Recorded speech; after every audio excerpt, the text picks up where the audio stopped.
آموزش زبان ترکی قسمت دوم listen to بسته گران داد girme دخالت نکن taşa بی خیال çöp بخواب ne olsun ایول دمت گرم sıyvırdılar.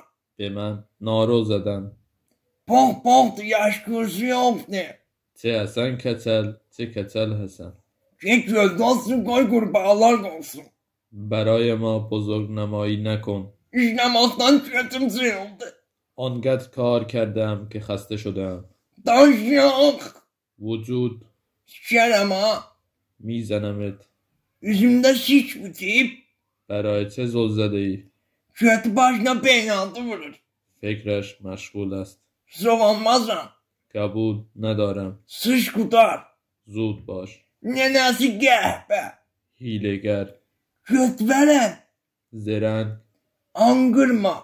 فریاد نزن Şımosturma. به شما ربطی ندارد Sen için olsun ben kötüme. مرسی که هستی Taşağım. سپاسگزارم Çek kötümü ver. به کار خود مشغول باشید Dedesinin şiiyle peydurup. راز موفقیتش پول پدر است Osuğu bağlanıp. از خواب خرگوشی بیدار شو Şimdiden yenmezler.